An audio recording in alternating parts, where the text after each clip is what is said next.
many senses. It's going to be difficult for the BJP. It'll get this 10-15%. Mr. Modi's popularity is there, and we need to see that. Okay, let's turn then to the final state in our southern sojourn, which is the lovely state of Kerala that often marches to its own beat. Take a look first at vote share.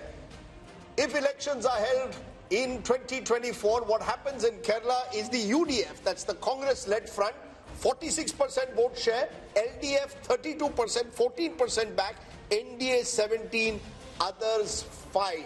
How is this translating into seats? Well, it's virtually a repeat of 2019. Once again, a clear sweep for the Congress-led UDF. The best news for the Congress so far, apart from Telangana, is coming from Kerala. 18 to the UDF, just 2 to the LDF. But remember, both are part of the India alliance. So no, but it's a big change from 2020, Yashwant Deshmukh, where you had the LDF come back to power.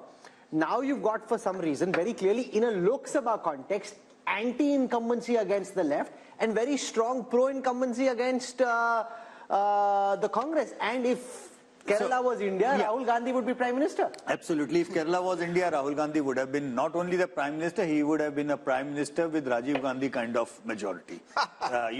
But having said that, I think 2019 numbers also came after a victory of left front in the assembly elections. And so that way, Kerala is a very much split vote, because they are voting for assembly level separately and Lok Sabha level. No, but what explains that vote, Rajdeep? you know, it's very interesting. A few days ago, Kerala left leader told me, why does Rahul Gandhi have to contest from Wayanad? Can't he choose any other part of the country? We are his staunch allies in the India alliance, and he's coming to take us on in Wayanad. So I think there again, people... He looks like a strong force in Kerala. No, so therefore, you see, the Congress is seen as a national party in Kerala. The left is seen as the regional party of Kerala. Mr. Vijayan is seen as the prominent chief, the #1 neta of Kerala. There may be anti-incumbency brewing against him also after 8 years in power. But I think the main reason is the belief that the Kerala voter sees the Congress as a national alternative to the BJP. GVL Narasimha Rao is now with us. GVL, the BJP was trying very hard on its own through the RSS to win something in Kerala. Yashwant's data suggests it's a bridge too far for this election. No, I think we are very confident of winning some seats. I will not say we'll be a big force in this election, because Kerala doesn't, election to election, the swing is not more than 2% or 3%. Kerala is a state that moves very slowly. But certainly in this election, we are confident of winning. And what about Andhra Pradesh, where the Home Minister and Naddaji met both with Chandrababu Naidu, also meeting with Jagan Reddy? What's cooking there? I think these are political meetings that happen during election time. But certainly, no, I think you won't, until anything is final, I think you will not know. So you're flirting with both parties, essentially? No, we have got support from both the parties as far as parliamentary strength is concerned. But as far as elections are concerned... But Naidu betrayed you. Would you take him back? I think these are decisions that party will take at the highest level. You come from the state, it's your patch. No, but these are political calls. That makes it even more difficult for him to come in, because it's his own patch. Rahul and Rajdeep, you see, there are no emotional decisions here. Political decisions are always based on wisdom, political wisdom and political sagacity. Because you accused me, you made some comment against me, or you called me names in a rally, therefore I will not tie with you. That's college level politics. We are. Can I just take it around this table though to ask that, since we spoke of college level politics and Kerala's strong student movement, how many people on this table believe that Rahul Gandhi made the right decision by choosing Wayanad, or was it escapism? Did Rahul Gandhi escape from the reality of trying to rebuild and revive his party in UP by going to Kerala? Is that a mistake? Or is this a pragmatic decision to stay on in the Lok Sabha? Who wants to go? I think it was a pragmatic decision, and Rahul is very comfortable. If you see his, even Bharat Jodo Yatra in Kerala, whatever he was doing, talking, indulging in all kind of activities and all, he was very comfortable. He was what he is. So but you can't win India by becoming the Prime Minister of Kerala. To take off from what was just said. That you've got to, instead of investing in rebuilding the party in the north, you're building your base in Wayanad, where your principal opponent is your India ally, the left. Rajdeep, yes, but these are not easy decisions. It's like, Prime Minister Narendra Modi contesting from Tamil Nadu. I don't think so. I don't think Prime Minister Modi believes or his party believes in any kind of bravado. No, but Rahul could have taken Telangana, he could have taken Karnataka. Why take Kerala, the one state where your ally is from your India alliance? Well, that would be a choice if you can. Is this KC Venugopal telling him take a safe seat? Wayanad, large minority population, and that also is seen as a factor. You're choosing a seat with a large minority population. It gives the BJP, and they did it in 2019, that you only want to contest a seat with a large minority population. Rajdeep, what are you saying? Are you saying minorities are not? They're also as much as Indian. They're not Bangladeshis. Sure, but it gives the BJP an opportunity to play on the seeming weakness of the Congress. That the Congress is only relying now on the minority vote. No. Given a chance, I think the BJP would want to be very comfortable with minorities simply because they are also, bona fide voters governed by rule of law, constitution. Okay. Rahul Verma, you agree that Rahul Gandhi did the right thing by picking Wayanad? Depends on what the right thing means, right? Like if the right thing is just about getting a Lok Sabha seat, perhaps yes. If he thinks he can revive or make the party very, very strong in South, that's also right, as Rashid is saying that in southern India, and even this poll is saying that Congress is actually gaining in South. No, not in South, only in Kerala. Where in the South? In Karnataka, BJP is doing well. In Andhra Pradesh, the TDP and the YSRCP. In Telangana, Congress is doing well. In alliance with DMK. In Tamil Nadu, they would do well. So in that sense, it's not a bad decision. I think, should he look towards South as well as build the party in North? That's what a leader is supposed to do. Modi campaigns in North and South and East and West, right? If you want to be a national leader... I think one of the key reasons, one-liner I would say, he lost Amethi because he went to Wayanad.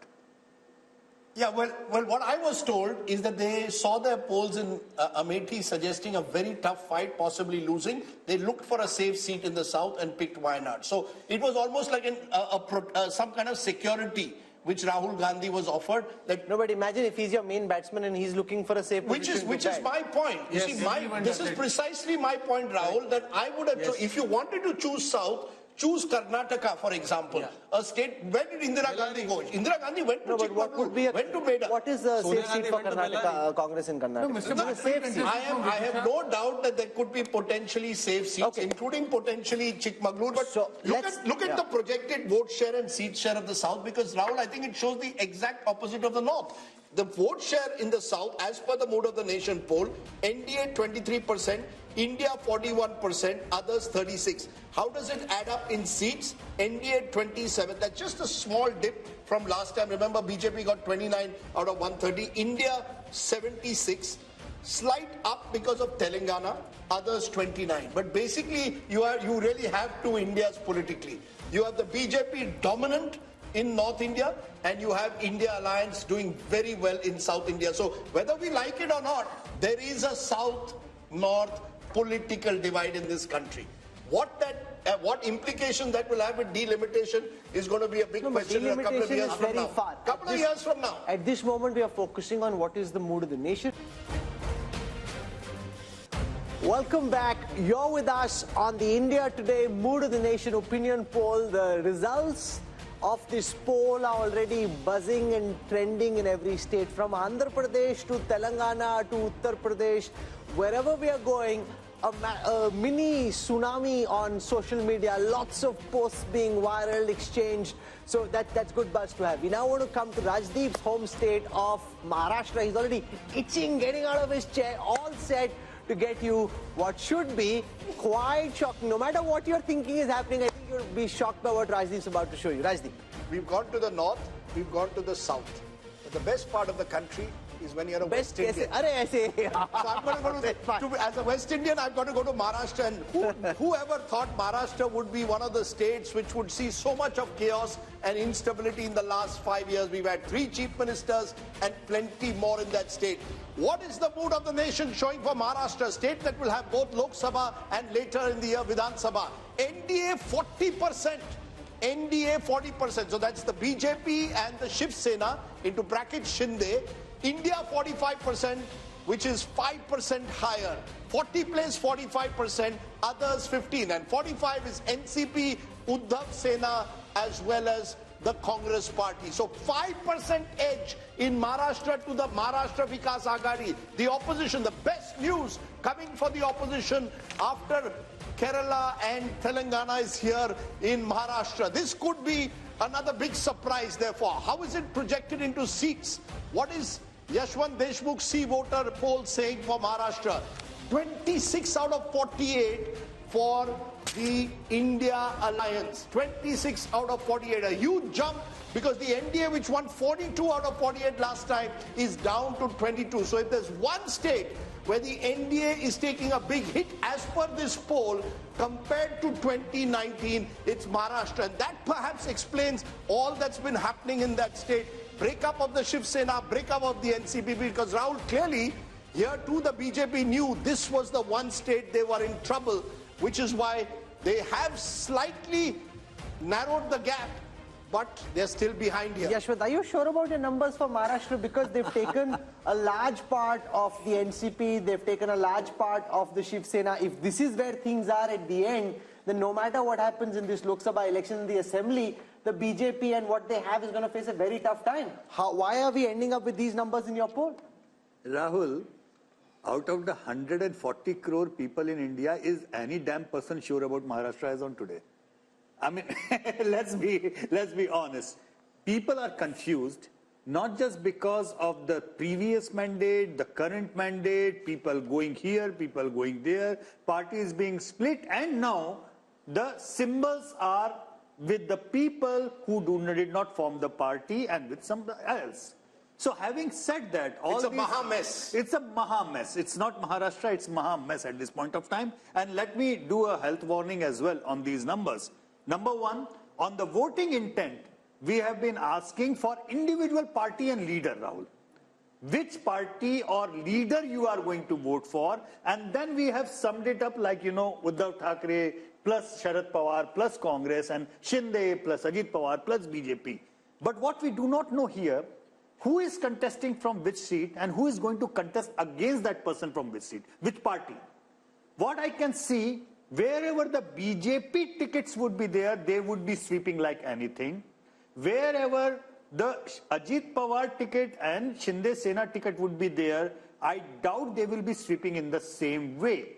So the weakest link is on the both sides. On the Maharashtra Vikas Aghadi side, the weakest link apparently is the Uddhav Thackeray Sena, followed by Sharad Pawar, and followed by Congress, and then the Sharad Pawar. So we don't know out of these 3 and 3, which permutation and combination is contesting whom on which seat. Unless we are sure of that, I think this is more of an Since this is your home state, Rajdeep, here's the concern that I have, just purely academically, right? Which is that will votes get transferred? In a poll, it's very difficult to capture that. But once you know, okay, it's GVL versus Rashid, then the equations change, exactly right? the point. Yeah. So right now, you don't know that. You're building this scenario on the basis of what respondents are telling you, but the respondent also doesn't know who's against who. I will quickly tell you two contradictions, Rajdeep, before you say. I cannot see Uddhav Thackeray voter voting for a Congress or the NCP candidate. Similarly, I cannot see a BJP core voter voting for Ajit Pawar candidate. So there are contradictions on both sides. I'll give you 2 quick points before you come. One, the fact is that this is an interesting state this year because you've got Lok Sabha followed by Vidhan Sabha 4 months later.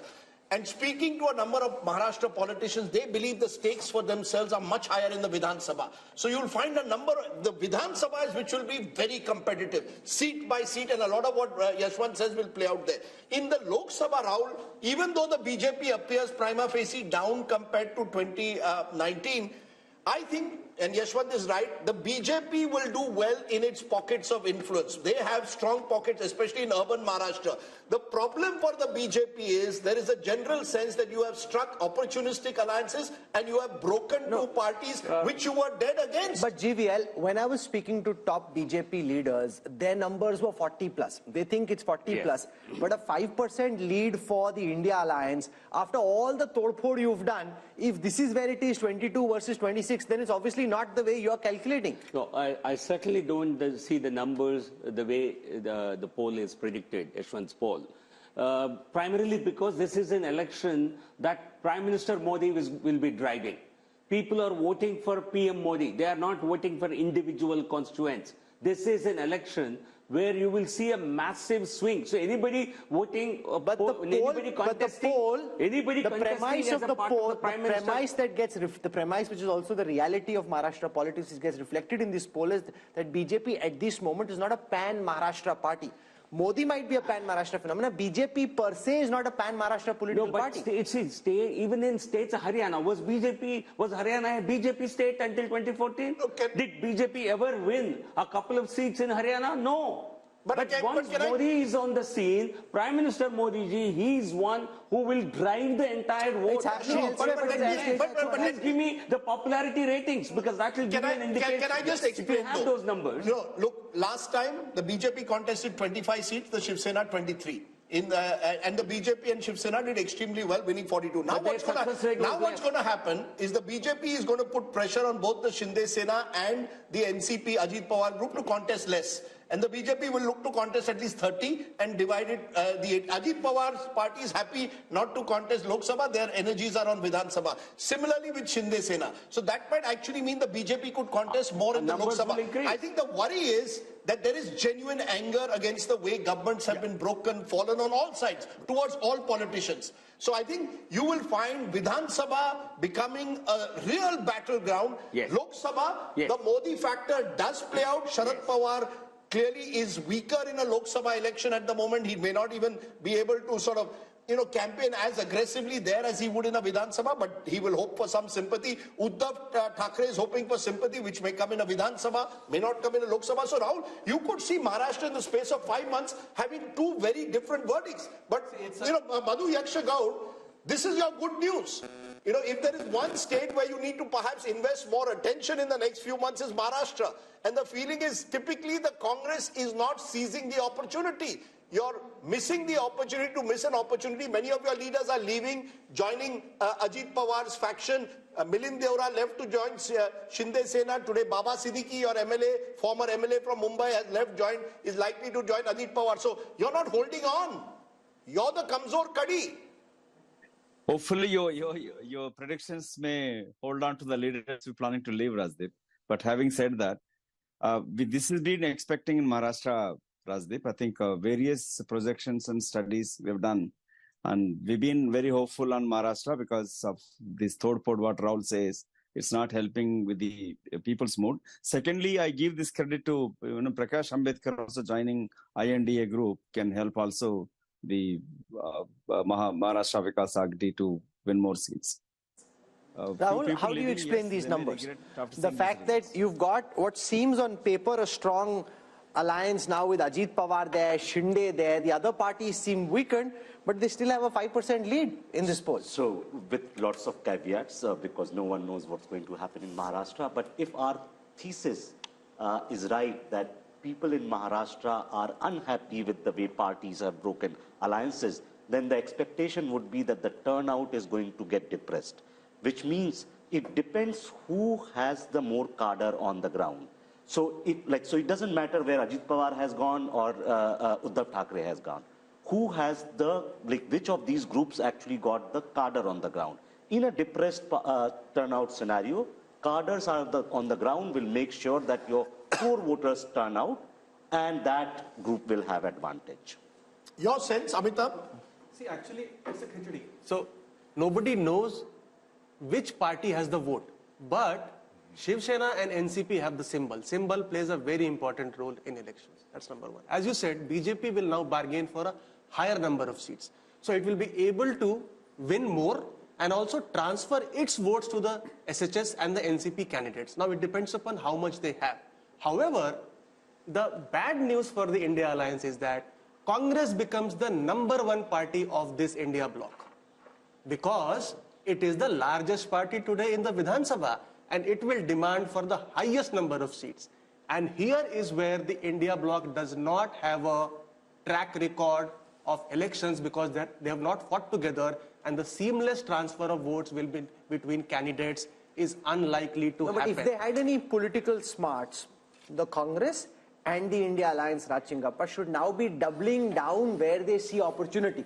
Maharashtra, instead of frittering precious ammunition on states which are fallow ground, they should focus on where the land looks politically fertile for them. The problem is that's not how they're thinking. BJP is going state by state, seat by seat, candidate by candidate, plucking, and the Congress is trying to do some kind of an ideological revolution. At least Rahul Gandhi is attempting some kind of an ideological revolution here. But I think the reverse is also true. The way the BJP and Mr. Modi is obviously party to these decisions has been picking up and splitting parties and everything else, and Rajdeep talked about it, doesn't do their image any good. And in Maharashtra, but their calculation is image doesn't matter when it comes to voting. That's their brutal calculation. If you are saying I'm taking you to a Viksit Bharat, I have cut corruption down, I am against dynastic politics, you have to then prove that on the ground. Let GVL respond to that. Let me just finish the argument. Okay? Yeah, go ahead. Because I think it's a principled thing that happens. In Maharashtra, I have a feeling, Rajdeep could vouch, and he also expressed it, is I think there's a Marathi pride which you can define in some ways or the other, right? People must be truly fed up at the way these parties have behaved on that, the way they've split, completely cynical. How do you explain that when you want to take this nation to greatness and you're playing let dirty GVL politics? respond to that. They see people are very, very practical. Let me put it this way. People have great trust in Prime Minister Modi. They know he's the one who will deliver Viksit Bharat. And if he does not have the strength in a particular state to sweep that state, let him galvanize, get that support, because we want him to win. No, the people want him to win. Can I ask People you, have trust in him. No, sir, but can I ask you, you're saying people have faith in Modi. Point taken. But when Mr. Modi says there is a 70,000 crore scam in irrigation, points virtue to NCP and Ajit Pawar, 1 week later, Ajit Pawar joins you, what's the message? I was in Nashik, where a gathering which included RSS people were there, and they all said, sir, khoke ki rajniti hai. They openly said it. The word khoka has become a sort of common parlance on the street of Maharashtra. How does that lift the Prime Minister's image? If one moment you say there's corruption, next moment you tie up with the same corrupt person, how does it lift your image? Let me tell you this. People understand there are some political compulsions. At the end of the day, you want Lord Krishna to win. You want Bhagwan Ram to win. There are some adjustments they will have to make in the interest of larger Sure, but have you national gone too good. far? The point is, no, I'm telling you, this is the Hindu psyche. This is an important point that GVL Narasimha Rao makes.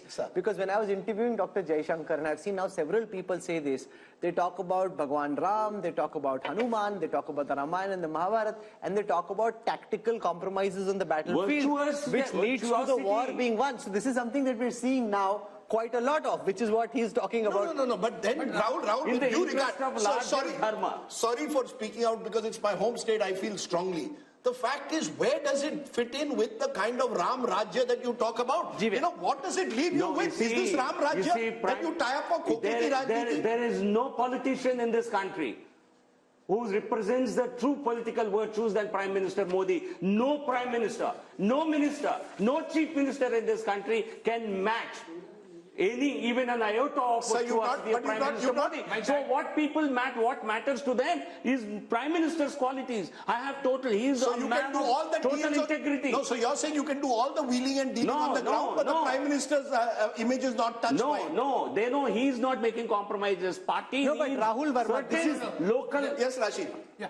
I mean, by going by Mr. GVL Narasimha Rao's logic, BJP should be winning all 543 seats. If Mr. Modi is on a big ticket, he's there on Tamil Nadu also, he's there in Telangana also, he's there in all other states. I think, we must accept what Mr. Yashwant Deshmukh survey is projecting. We have gone through over 300 seats, and there is a kind of trend. This is a very interesting thing about what is the findings of Maharashtra. There are 4 states that were always, they are kind of, outliers, and they are giving something in favor of BJP. In case of Karnataka, in case of Maharashtra, there is a trend, and we will see. No, Maharashtra is not Bihar, with the BJP. It's going the other way around. Precisely. So I'm saying there are 4 states that were very crucial in 2024. Even if the outcome is kind of well known that the BJP has an advantage and Mr. Modi is a favorite. One state is Bengal, other state is Bihar, third state is Karnataka, and fourth state is Maharashtra. Now it is giving different kind of trends. I think we must accept what Mr. Yashwant Deshmukh is predicting. We cannot be finding faults with his methodology or, how it will shape in Maharashtra. We can't be having different... Yes, Rahul, very quickly. So, two points. Yes, in politics, all politicians and parties make these tactical calls. But these tactical calls are going to have cost in the long run. Indira Gandhi in 70s did a similar thing. At some point, it costed her party. Maybe, perhaps, when Prime Minister Modi is around, it won't cost. When he's not around, it may cost the party. So all parties face that cost. Second, throughout the survey, and Yashwant ji has to correct me on this, I have not seen a single state, except the smaller ones perhaps, where BJP is gaining votes from 2019 numbers. They're gaining seats. Even in UP, the votes are not basically... They've got a slight bump, 53%. Yeah, 50, so 51, 52. So in that sense, like in North, like there are no big gains coming in terms of vote share, and even in South and West. So I think where perhaps Mr. Narasimha Rao can explain us that why, despite everything in these 5 years, BJP is not being able to... You know, and the point, the interesting point about Maharashtra... No, but I'm a little shocked by his argument. Listen, remember also that you are dealing with 10 years of being in government. Sure. Look at Biden after 4 years. Look at Macron. Look at Trudeau. Here's a man who's been in power for 10 years. If he can retain his historic numbers, that's by itself is a superlative performance. I think, Rahul, the point that you made about the 2 point or less, like somewhere they were leading by 60 points, now they are 58, 2 points. I understand your point. But what I learned from the experiment and result of Madhya Pradesh is that eventually it will be relative turnout, which will be playing 3-4% of jump just out of nowhere for the BJP, just by virtue of their supporters being more excited about going to the polls and Congress not being in a position as organizationally and resource-wise to pull their supporters. What happened in Madhya Pradesh is the But you know, I just want to make a small point which I think is important. Between 2014 and 2019, Rahul, Mr. Modi's popularity was so high that he was even able to pull his party in state elections where they were otherwise not the #1 party. BJP was not the #1 party of Maharashtra. It's after 2014, Mr. Modi pulls it up. 10-12%, they even do very well in state assemblies. After 2019, looks what starts happening. But what happened in December in the assembly elections? Sir, just a minute. December, we can come back to December, but 2019 to 2024, 1 minute. Rajdeep. The BJP in Himachal Pradesh, in Haryana, in Jharkhand, even in Bihar, in state after state, Mr. Modi alone cannot pull up the state unit. Mr. Modi is still very popular in Maharashtra, but Maharashtra's own leaders, BJP own leaders, are not happy with the kind of compromises they made to stay in power. Some stage, it may cost them in a Vidhan Sabha. I agree with you, Lok Sabha, it won't cost them because that becomes Modi versus who. But what happens in your state units? Therefore, Rahul Verma makes an important point. Will the BJP go the way the Congress did? After 10-20 years, because it makes these compromises. You can wish that if you like. No, he asked a question. But you see, politics, what happens today doesn't influence voting patterns 20 years down the line. I think that makes no sense at all to me. Now, coming back to your question, Modi ji, he was able to pull several assembly elections initially, but you are saying subsequently he did not do so. Because, you see, once you have pulled an assembly election, the local performance and local leadership has to hold there. People will hold every government accountable. You accept that? Why not? Okay. I think. So I want to press the pedal and go to Gujarat and Goa, and then we have to go to the east, and then we have the big national picture. So Gujarat comes up on your state next. I want to spend very little time here because it's one-way traffic, as one-way traffic can be. I mean, it's like whoosh. There's no comparison. 62% vote share projected in favor of the Bharatiya Janata Party in Gujarat. I mean, 6 out of 10 people, they just want That's the highest so far in the country. 6 out of 10. And we're not even dealing with the smaller states like a Himachal or an Uttarakhand. In a big state like Gujarat, 62%. The Congress had 32% vote share. That's come down even further to 26, down 6 from the last time. Let's now come to seat shares. If you got 62% vote share in a largely bipolar contest, I mean, you don't need to be Yashwant Deshmukh to do the calculation. You can do it yourself. It's 26/26 for the BJP in Gujarat. They want their man back. They want their boy back. Like, look at how hard he's working. A Gujarati fixing this country, we want him back. If I was a Rajya Sabha BJP MP who's told to contest Lok Sabha, I'll say, मुझे गुजरात की seat दे दो. कोई भी दे दो. कोई भी seat Gujarat की दे दो, वडोदरा दे दो, गांधीनगर दे दो. GVL also is ready to contest from Gandhinagar. You see, that's the one state where every politician will feel a relative sense of security. I think Gujarat is there is little difference from contesting a Rajya Sabha and a Lok Sabha. Is that what you're saying? No. I'm saying that a Lok Sabha... As safe as it appears the safest state for the BJP, Rahul, and I don't think there's much to discuss about that. Prime Minister Modi in Gujarat is, really, his popularity is at an all-time high in a way. It's the true, like you were discussing parallels with American elections, like you've got along the coast and in mid-America, this very clear divide between Republican Democrat states. This is as Republican in Indian context as Republican. And GBL made a point that don't look at what happens 20 years from now. But I just for a moment want to pause because one of the first elections I covered was 1990 Gujarat.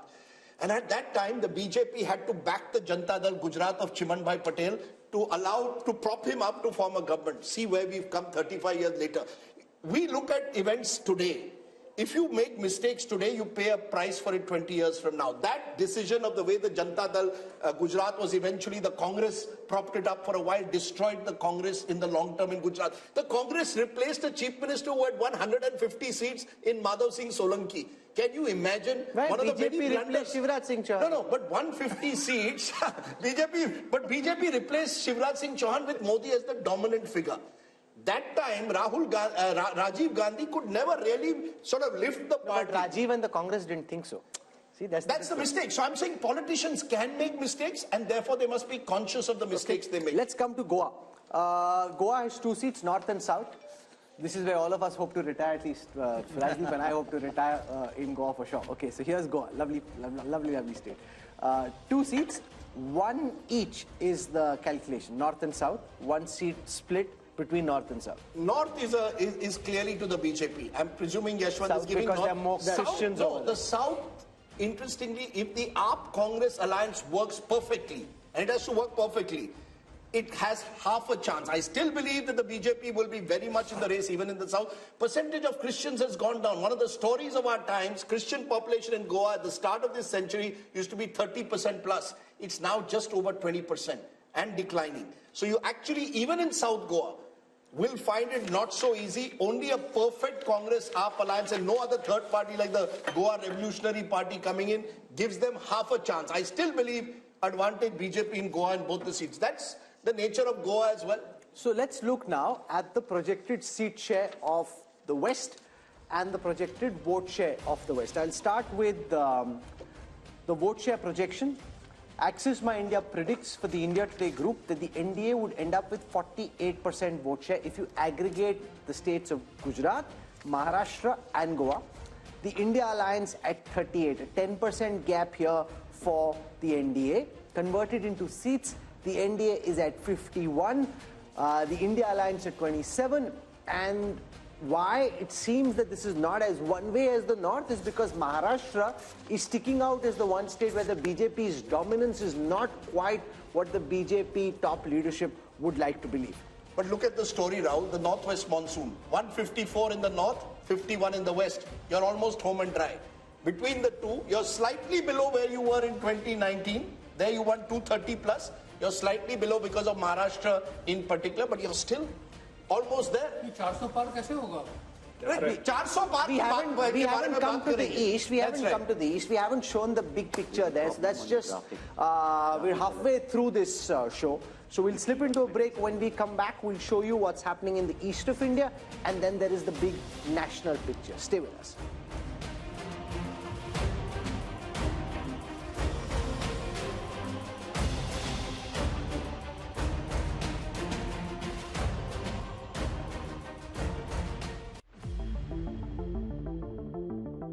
Hello and welcome, I'm Sahil Joshi. Now I'm at the Mumbai seafront. We can see here the Mahim Fort and also the Bandra Worli ceiling, the most iconic locations in Mumbai. Because the people have reposed confidence in Bharatiya Janata Party and NDA. And Eknathji Shinde has done what the people wanted.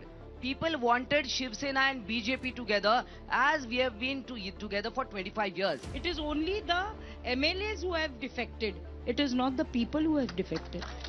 How is Ajit Pawar like-minded party with the BJP? We see it worked in line with the expectation of the people, and that's why we are confident of our victory. If you are so confident about 370 votes and 400 for NDA, why do you want all other alliances with you? Why do you want all small parties with you? वो washing machine से धुल गए, ये कमल detergent में सब धुल जाते हैं. We are shifting our focus to Gujarat. Confidence in the people's mandate is very, very certain.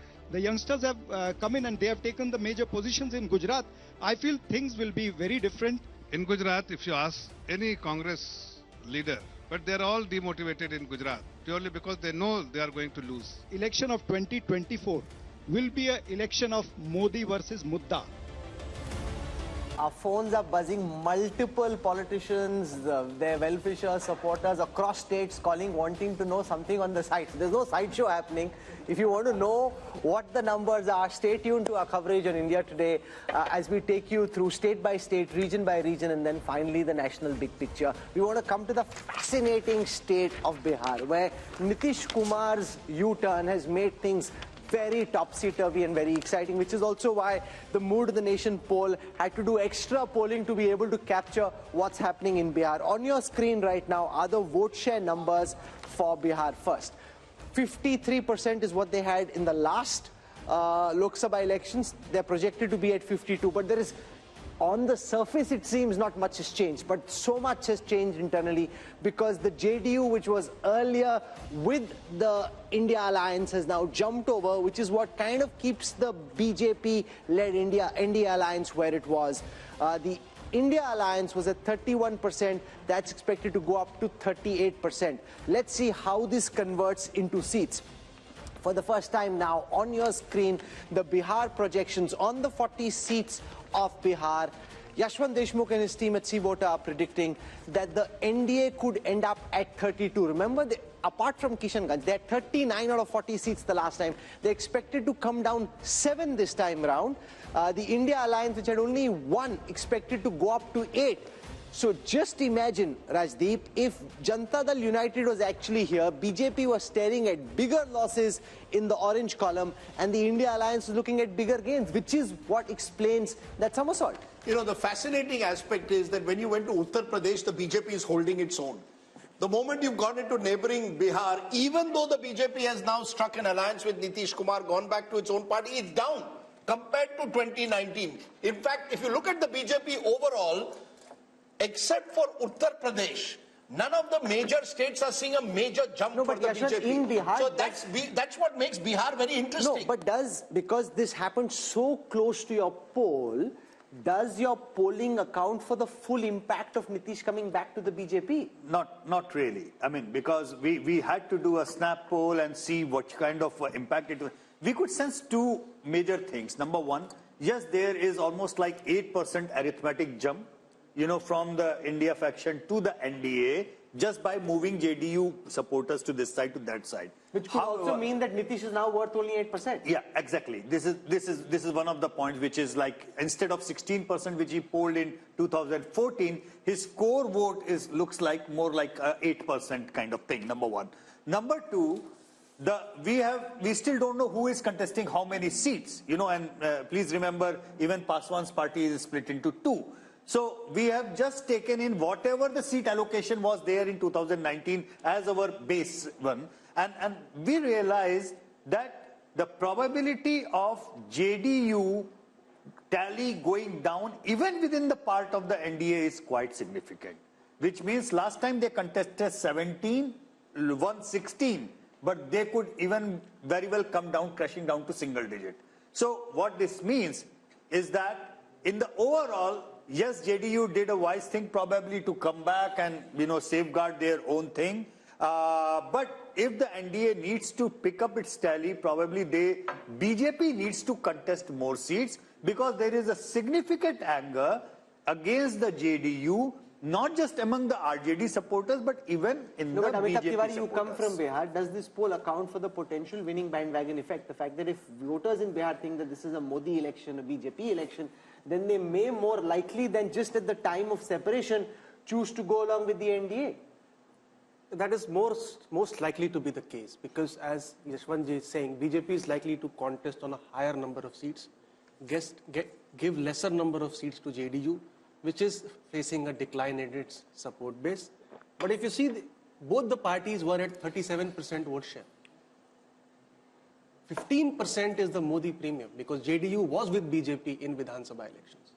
So the Vidhan Sabha elections, when it factors into account the Modi impact is 15% straight away. So, but with this swing of 8% from Mahagathbandhan to NDA, what would have been the result? It would have been 46, 42% in favor of... The result would have been just bang opposite. So again, BJP being a practical or a pragmatic party, clearly saw that there would have been significant losses in Bihar. The guy who won't like this U-turn was not is being Nitish Kumar. If he thinks he's worth Rahul Verma only 8%, you know, that just shows how, like the BSP in Uttar Pradesh, like the JDS in Karnataka, the JDU seems to be a very diminished force. Yes, absolutely. And I hope Nitish Kumar realizes it. And Nitish Kumar perhaps understands that he's diminishing and he's still trying to make most of it. But with this 8%, he's still chief minister. No, no. The most valuable 8% you can have. So think of it. Since 2013, he knows that he's declining. But what he knows that without him, no government can be formed till at least till 2025. And he's making most of it. He's basically, he goes with, so he's one of those politicians where he's being opportunistic and ideological at the same time. He joins RJD, gets his caste census done. Comes to BJP, does certain other things. So he's trying to make most of it in a very, very small... But you know, look at, maybe the BJP looked at Yashwant's last Mood of the Nation poll. Yeah. And there were 3 states where the BJP was in clear trouble. There was Bihar, there was Karnataka, and there was Maharashtra. Yeah. What did they do in Maharashtra? They broke the 2 major parties, Shiv Sena earlier, then the NCP. In Karnataka, you went and tied up with JDS, brought back Yediyurappa into the fold through his son. And in Bihar, you got Nitish Kumar back into the fold. I saw this photograph in the morning papers today, Prime Minister shaking hands with Nitish Kumar. And I just wonder, you know, what makes politicians tick? Here are 2 people who've attacked each other personally at various stages. Nitish Kumar refusing more than a decade ago to even share a stage with the Prime Minister. But all is fair in love and politics. And I come back to it, Rahul. The BJP has shown itself to be a party of power while claiming to be an ideological party, and the Congress has done just the reverse. No, but I don't agree. Once they're in power, they're ideological. In the their logic is, no, listen, they've scrapped Article 370, they've brought India the Ram Mandir. Sure. What other proof do you need of ideology? No, I'm not saying the ideology is diluted. Yeah, UCC has come about in Uttarakhand. So once their formula is you win and then you get ideological. No, to win, you don't worry about ideology. All I was saying is that there were states where the Congress had seen these ones, they were going to get, the BJP had seen they could be down by double digits. Bihar was one of those states. Yeah. Let's find out a way to tackle Bihar. The point, Rashid Kidwai, is this is the difference. You see, I got a call just now from a UPA leader. Please show me which are the states where the BJP is growing. I said it's not about the BJP growing but holding its own. And they've held their own by strategic politics. Does the opposition recognize that, Rashid? Yeah, or will they only blame the enforcement director? I think Nitish Kumar's story is not complete without the opposition politics. Nitish Kumar seems to have gone on a rebound. He worked very hard for this India alliance, and when Mamata Banerjee, propped up Mallikarjun Kharge, and when Rahul Gandhi said that, he will talk to Mamata before appointing Nitish Kumar as a India alliance convener, all these things look like... You're saying if he was appointed convener, he would have stayed on? Precisely, because Nitish Kumar was not doing 8%. He knew his days are numbered. He wanted to be a prime ministerial face. He may not have said it. And this is... If he was made convener, think of it. After 2023 December results, he's also making calculations. Being convener is only worth if you have a shot at something. So he thought he was on the losing... Shama Mohammed joining us of the Congress party. Shama Mohammed, do you believe that in Bihar, the BJP in this last stretch has trumped you by taking someone who was not too long ago seen as the architect of the India alliance? So perception-wise and now in reality, as per our numbers, the Congress-led India alliance has lost a big opportunity. I don't agree with you on that, Rajdeep. Everybody knows what Nitish Kumar is. Like I said before, if he had to go, he had to go. He keeps jumping from here and there. But you said a very important thing is, what is the ideology of the Bharatiya Janata Party? For example, let's look at the Meghalaya election. They were with NPP in Meghalaya before the election. During the election, they went their separate ways. Mr. Amit Shah has put in the manifesto that the party NPP is corrupt, and when they come to power, they will take action. They won 2 seats in that election, and they said very clearly, Conrad Sangma and NPP is corrupt. They go and join the party after the election. So yes, they will do Strategically anything. opportunist when it comes to elections, they are ideological when it comes to governance. So they bring in, as Rahul rightly said, Article 370, Ram Mandir, maybe uniform civil code after the next election. Ideological in governance, strategic opportunism, if you want to call it that, tactical politics when it comes to elections. Rajdeep, let me ask you one more thing. Then why is that you can eat beef in Goa, but you cannot eat beef in Karnataka? Okay, so that's now, let's just stick for the moment to the data. So no, they have no ideology. And one last point.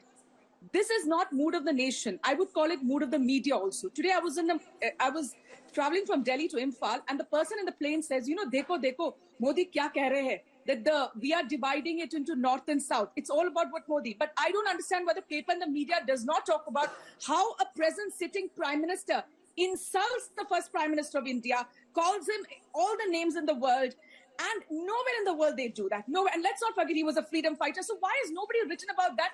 How the present prime minister keeps insulting a freedom fighter, the first prime minister of India. And see, you have to understand, people get carried away with what media is doing. Before 2014, we were questioned 100 times. I fail to understand why the present government is not. You could write an article on why beef is allowed in Goa, but not in Karnataka. West Bengal, another big state where the battleground is going to be tough. Let's take a look at the vote share first. Remember, the BJP did very well in Bengal, the breakthrough election of 2019. Now, in vote share, NDA 40%, holding its own. The Trinamool Congress 43.5%. Here we've separated the TMC from the rest of the India alliance because it's likely Congress and left will contest together. That's others 7.3. So Trinamool Congress 43.5, others including Congress and left 7.3, NDA 40. How does this translate into seats? BJP 19, they won 18 last time, 19 this time. They will be happy that they are holding their own in Bengal. TMC 22, down 1, Congress plus left is 1 seat. So Bengal once again, Rahul, becoming TMC versus BJP, Congress left getting squeezed out, and clearly the BJP holding its own. Rahul Verma, is there a way of knowing what this may have looked like if the TMC and the Congress and the left can't be together, but the Congress and the TMC were together? How much of a material difference could it have made to these vote share numbers?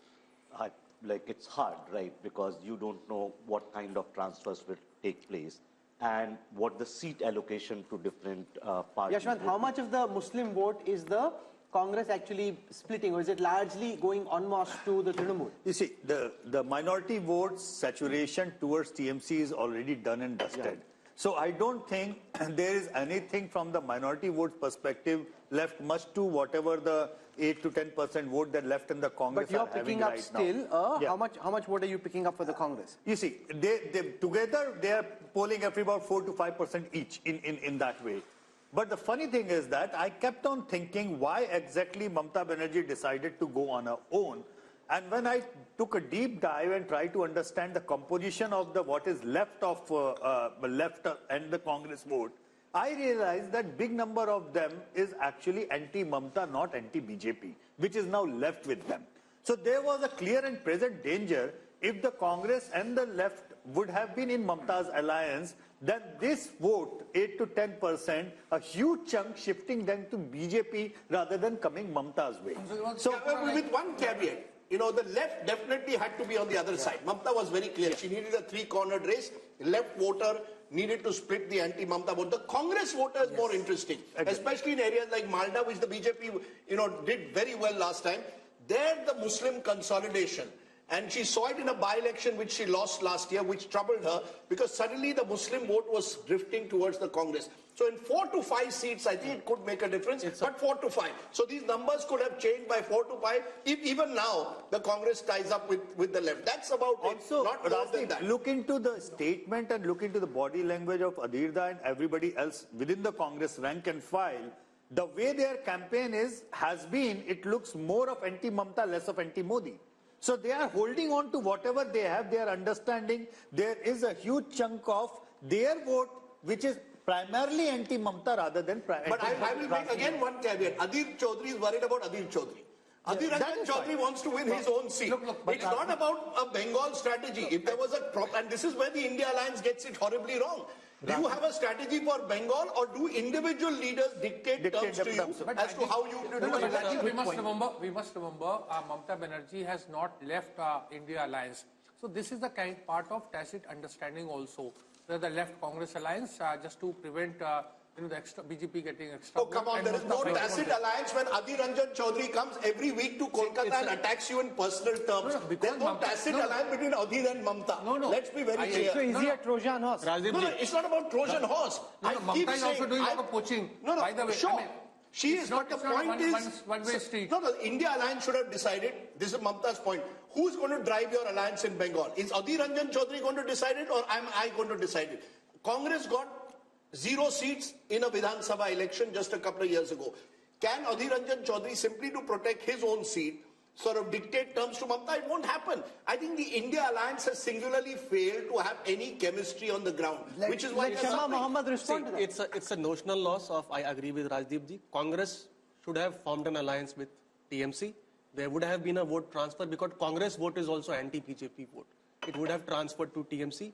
And they could have won 5 to 6 seats extra. So it's a notional loss and it's an optical loss also because it sends a wrong message to the entire country. Absolutely. Shama Mohammed, you want to respond? Yeah, see, I agree that we should be with Mamata Banerjee in West Bengal because we are supposed to be gaining there with her.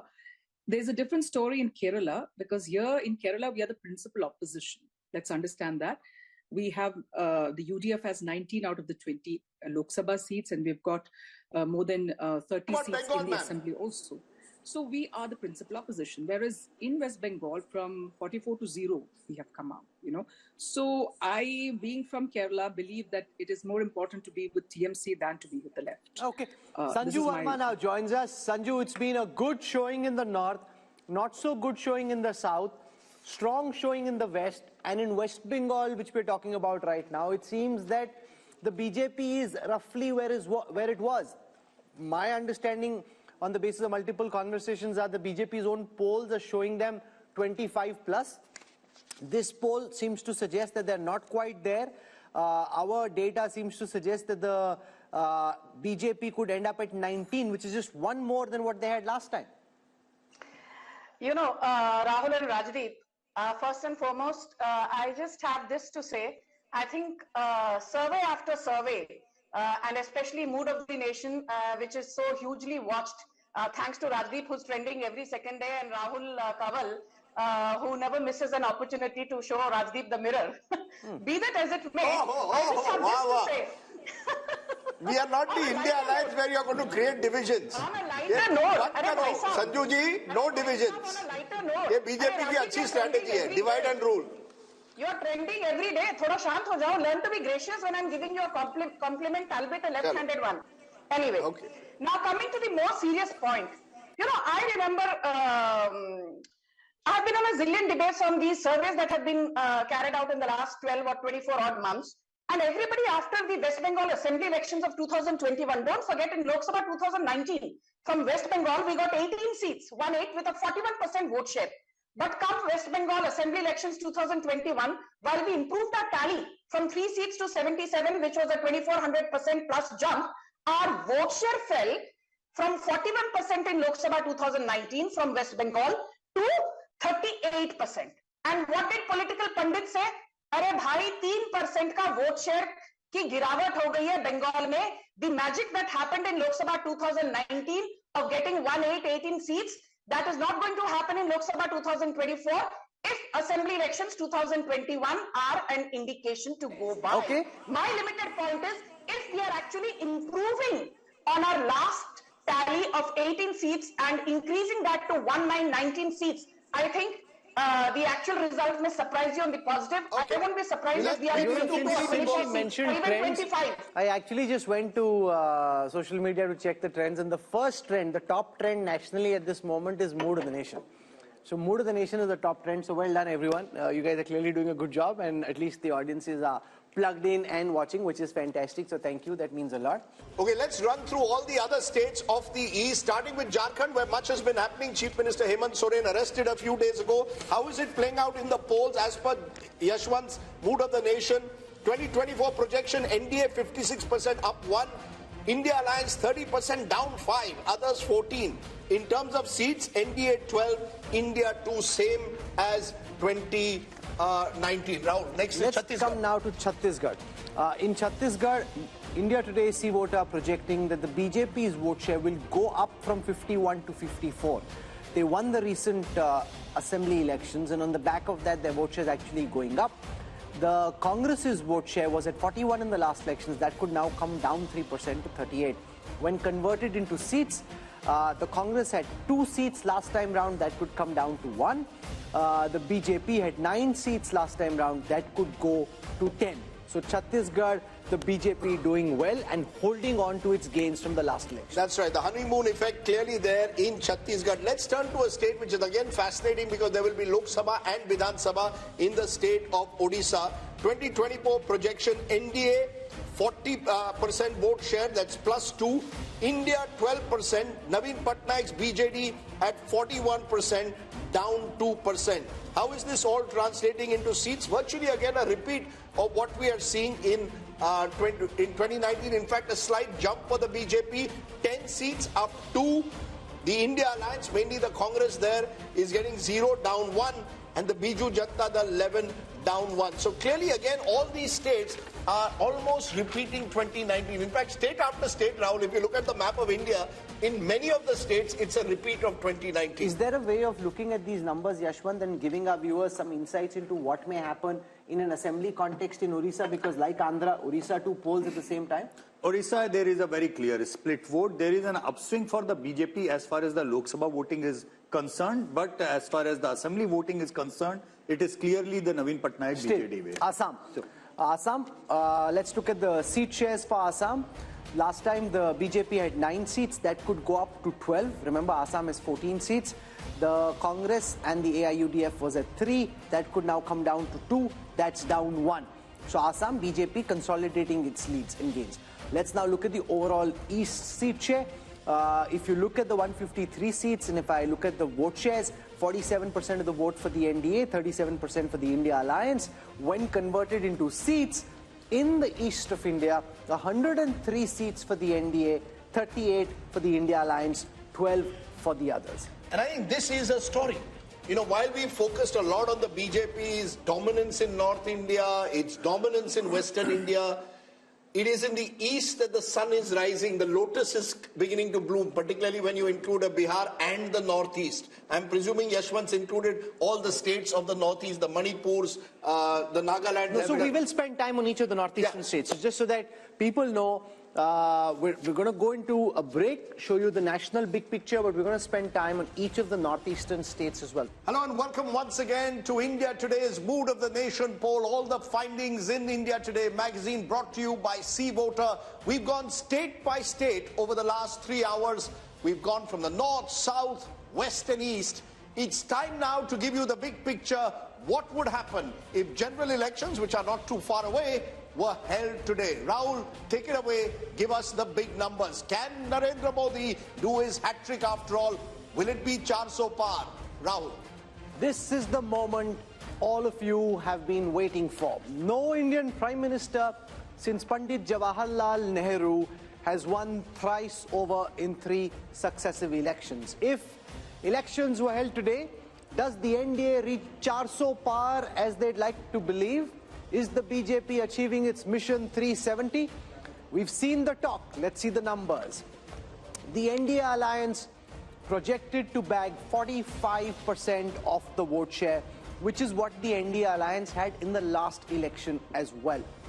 The India alliance expected to bag 38% of the national vote share, which is 11% more than the last time, but that's also because last time it was UPA, this time it is the India Alliance. So parties like the Trinamool, at this moment, this could change soon after our broadcast, but at this moment officially they are part of the India Alliance, which is why as a national aggregate their vote share is up 11%. The others from 28% are now coming down to 17%, down 11. That's as far as the alliance-wise vote share is concerned, where there is a very clear gap of 7 percentage points between the NDA and the India Alliance.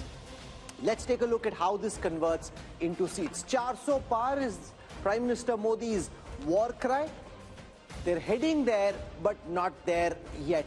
335 is the current projection by C Voter for the India Today group for this Mood of the Nation opinion poll, the last MOTN before the Lok Sabha elections. 335, way short of 400 at this moment.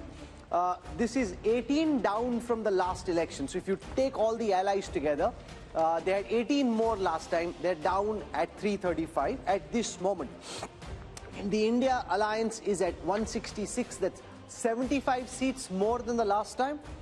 The others are at 42, 57 down, but that's an apples and oranges comparison because some of the parties which were in the others have now moved to the India alliance. The big story though is that the NDA is set to come back to power quite comfortably. See, you want to hit 4 centuries in one match, you're hitting 3.5 centuries just yet. And remember, Rajdeep, there's also the fact that once this message goes out that Prime Minister Modi is comfortably placed, then a lot of people may decide, "Arey, vote kya waste karna, isi ko do," because if he's coming back. So that ultimately could also come into play. You know, there seems to be, Rahul, an inevitability about the outcome. I think this is one of those strange or rare elections where it almost seems, at least when you speak to political observers and politicians, that the outcome is known. It's a question of where does the NDA, BJP-led NDA end up? Where does the BJP end up? These numbers are showing the BJP is roughly just around where it was in 2019. The NDA is marginally down, but as you said, there could be a bump it could get in the next 2 months because if it campaigns hard and the BJP is known to do that. Plus, could it get more allies? Remember, all of this is before the possibility of a Chandrababu Naidu or an Akali Dal joining in. All of that could take the BJP above 350. I know that there is all this buzz about 400 par. That perhaps will require the perfect storm. But the BJP has set the base. I think what this Mood of the Nation poll shows, people want Mr. Modi back. The majority seem to want Mr. Modi back for a third term in the first past the post system.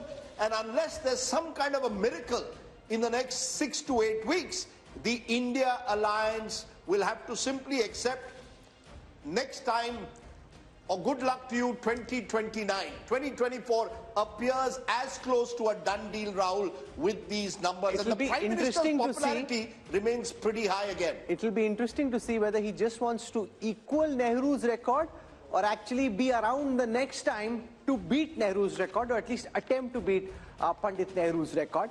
Let's take you through how the party-wise vote share and seat share would stack up. We looked at the alliance-wise numbers. Let's now look at the party-wise numbers. The Bharatiya Janata Party had 37% of the vote in the last election. That is expected to go up by a massive 3%. I'm saying massive because in a national context, for one party to be able to increase its vote share by 3%, that is a very significant achievement. The Congress had 20% of the vote share last time. C voters predicting at this moment that that could come down to 19, just a dip of 1.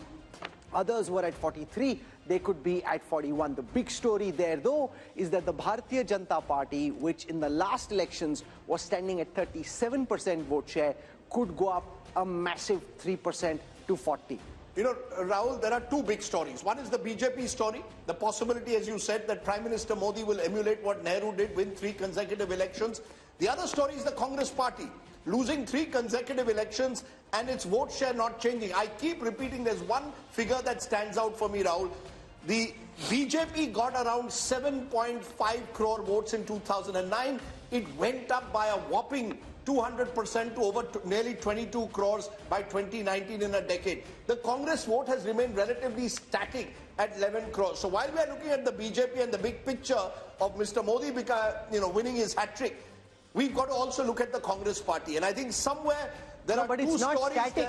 If the pie is growing up and your portion say you're actually declining very badly. So you're not static. See, you're declining. Your vote share is remaining static. For a moment, and before we kickstart our discussion, let's take you through how this stacks up in terms of seats. We've looked at the vote share numbers. Let's take a look at how many seats each of these parties is projected to bag. The BJP, remember, had a 303 rifle that they were firing last time. This time it's 304. So it's not Mission 370. That's his rallying war cry. They're not there yet. 304 is where they stand. 71 is where the Congress stands, which is up 19 from the last time. Remember, there are gains in states like Telangana, which are helping the Congress do better than it did last time. Others at this moment are at 168, down 20. So that's where it stands. Prime Minister Modi very comfortably placed to be PM once more, which is why Raj Chingappa and his team are saying it's get set for a hat-trick. Raj, you want to give us what your headline is? What is it hat-trick? Is it the Modi momentum? What is it? It is set for a hat-trick. So is it about Modi? Is it about the BJP? How do you see it? I see your cover has Mr. Modi imperiously walking down. So we're calling it heading for a hat-trick. But let's, just for a moment look at the figures that are there. Yes. I mean, it's commendable that Mr. Modi in his 10th year is able to deliver the kind of numbers to the BJP and the NDA. And look at the term that he does it. In the second term, I mean, every world leader was under pressure, put on the mat. There was a once-in-a-century pandemic that was there. You had a complete collapse of the economy. You had the Chinese intrusion coming in. You had two wars, the Gaza and Ukraine war that pushed up inflation. Everything that could go wrong goes wrong. And yet, when we see at the end of 10 years, Mr. Modi is not only shining, but is up there in the league of greatness, possibly statesmanship that is happening. So I think we have to give him credit for what is it. Now, whether he's going to beat the record of Nehru, that has to be seen, but the polls indicate that. Whether he will beat the record of Rajiv Gandhi in 1984, that is to be seen, because 400 at the moment from what we took in these last 3 years, 3 or 4 bellwether states, the NDA seems to be holding, but not really catching up to the 370 that Mr. Modi wanted. I think what we will see in the next 2 months, there will be, I believe, because the way it is trending, and I studied what we did in 2014, when Dr. Manmohan Singh was aspiring and the Congress party was aspiring for a third term. If you looked at our Mood of the Nation poll at that time, in January 2014, the Congress was down to 100, and the UPA was down to 122 seats. And the BJP, the trend line was that the NDA and the BJP was going to win it. Here, it's just the opposite. The ruling dispensation is doing it. So I would think that we are going to see a Modi wave, because they can only get better from here. They seem to have equaled what they've done, and we're going to see this huge movement. There are caveats, which... We will come to the caveats in a moment, but is that how you see it? The big takeaway is the BJP has consolidated, holding its own. If anything, Yashwant Deshmukh, it could go up, possibly in the next 2 months, depending on the nature of the campaign, the kind of momentum that you tend to get, that the winner gets a kind of bandwagon effect. Well, bandwagon or not, I've explained the relative turnout thing, which I think will be a very decisive factor, because I believe within the same vote share and sphere, just the higher relative turnout will give BJP extra 2-3 point jump, just by virtue of being able organizationally and resourcefully taking the supporter from their home to the polling booth. Out of that, having said that, you all know that from the seat projection perspective, I am a very, very conservative pollster. For what Raj is indicating, what Amitabh is indicating, probably is, they are poking me that, Yashwant, this is the starting block. And I agree to that, because when I look into the gap of 20% vote share for the BJP, Rajdeep, it's like it is likely to end up a complete sweep in many of the states where marginally I have probability-wise given 2 or 3 seats to the others. So if you look into the 335, it can easily be 350 just by taking into the other sweeping stakes of the BJP. So is there any caveat at all, Rahul Verma? Is there an inevitability of the outcome, as I said, where the question now remains whether the BJP is where Yashwant has pegged them at 303, NDA at 335, or does the BJP go up to 340, 350, NDA 370, 380? Are these the only two scenarios you see, or is there a possibility of a 2004 miracle that the opposition is holding on to? In Indian politics, there is always possibility, but the other term I'll use is probability. The probability of this now turning in a reverse direction is very, very low. And see, what is happening in some ways, just to sort of like add to what Rahul was saying, PM Nehru in his successive elections, 52, 57, 62, Congress vote share did not improve. What is happening with BJP, 31, 37, and now projected is 40, 4 months ahead or 3 months ahead of election. And given if it's a conservative estimate, BJP being an organizational party can actually pick up more votes. With that kind of vote difference, the seat translation is going to be heavy. And second point, Congress is holding on to its 18% vote share and 70 seats because of its perhaps performance in Telangana and states like that. And we don't know what would conspire in some of these states. If BJP ties up with, say, BRS, Telangana seat tally might change. What happens to the Congress party, Rashid Kidwai? 3 consecutive defeats, 15 years out of power. And while they may get 70 seats as per our poll, that could even come down to 40, 50 if the BJP goes up by 20, 30. Where does that leave the Congress party? Can it hold together with a third debacle? Yeah. I think, Rajdeep, it may sound a bit odd and bizarre, but the Congress would be very happy to know Yashwant Deshmukh's, finding and mood of the nation that Congress is getting 71 Lok Sabha seats. It will give them a formal position of leader of opposition in the Lok Sabha. Remember, Congress is very easily satisfied party, and that's the one reason why it is going down.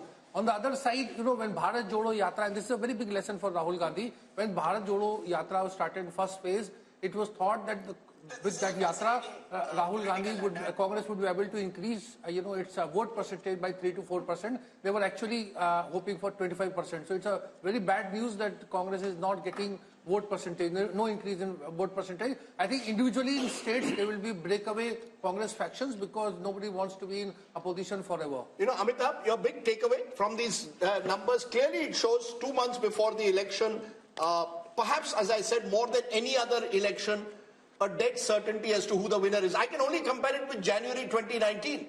January 2019, which is the best comparison to make, the Congress had just won 3 states in North India, and the poll suggested a tightening of the contest. The India Today mood of the nation actually suggested a tightening of the contest. A coalition government for the NDA. A potential coalition government for the NDA. Now we are seeing a clear majority for the BJP. What's your big takeaway? Is Indian politics heading towards some kind of a dominant party system, or is it about Prime Minister Modi being this domineering leader?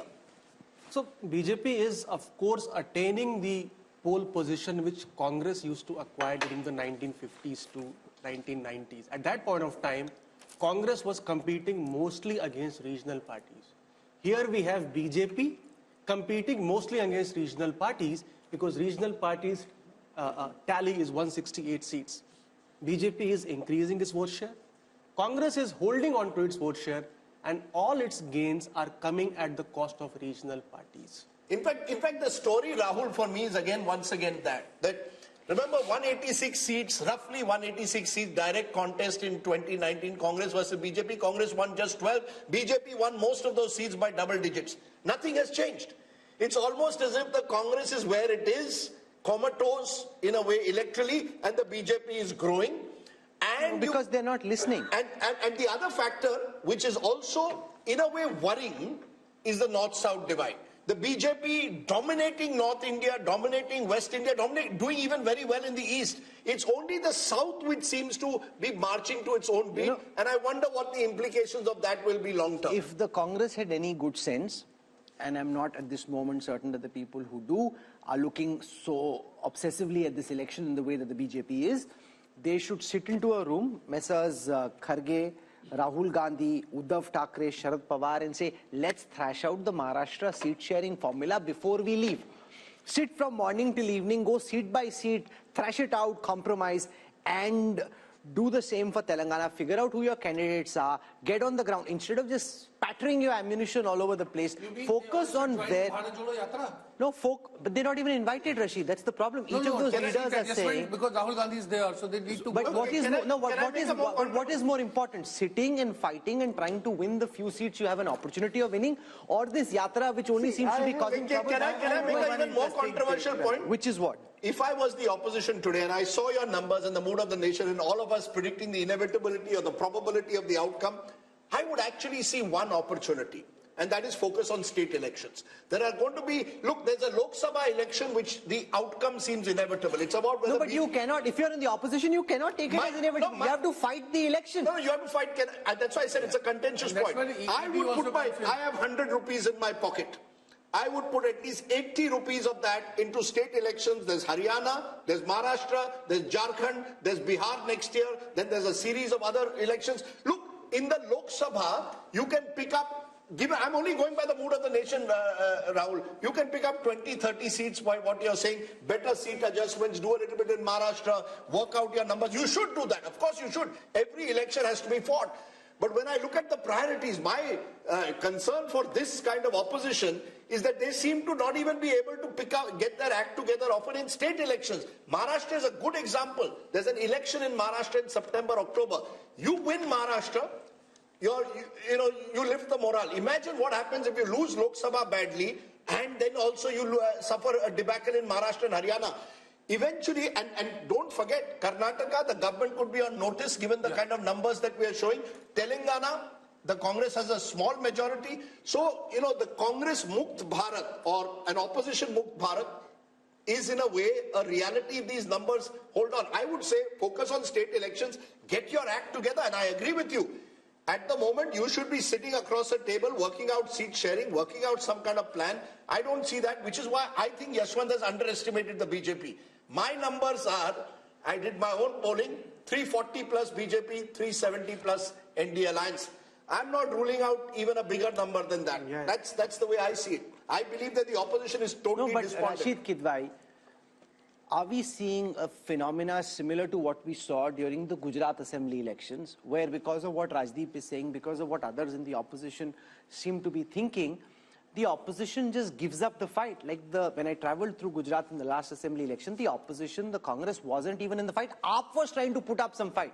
See, it's a self-perpetuating prophecy. If you don't fight, your opponents do even better. The BJP ended up with 154 out of 182. If the Congress had fought harder on every seat in every region, they may have done better. You give up the fight thinking, you take what Rajdeep is saying seriously, say, because the opposition takes what he's saying very seriously. If they start taking what he's saying seriously and not fighting this Lok Sabha election and preparing for the assembly election, jitna bura pitenge, usse aur pit jayenge. Too late hai, Rahul. Ye sab hota chahiye tha 6 mahine pehle. You see, the biggest problem with this opposition in 2024 is there is no sense of ownership. There is regional parties and there is Congress. When we talk about Congress, there is an official AICC President Mallikarjun Kharge, and there is a Rahul Gandhi who represents the political leadership of the Congress. Now each person. So what does Kharge represent then?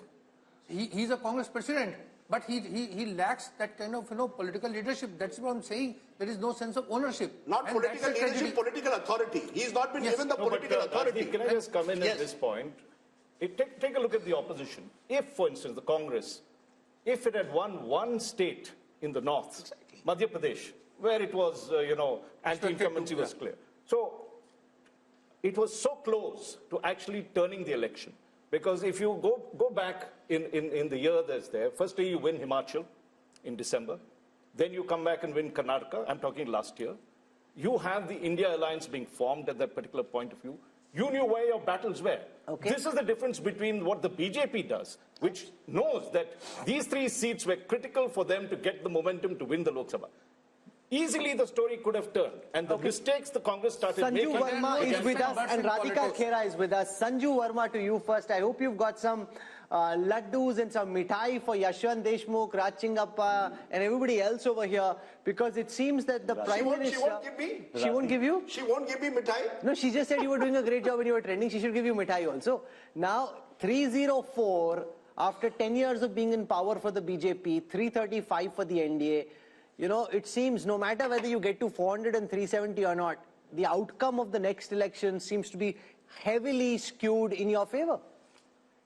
Yeah, Rahul and Rajdeep, there's this famous saying by Norman Vincent, if you shoot for the moon, you will at least land among the stars. So whether it's 370 or 400 or 335, what have you.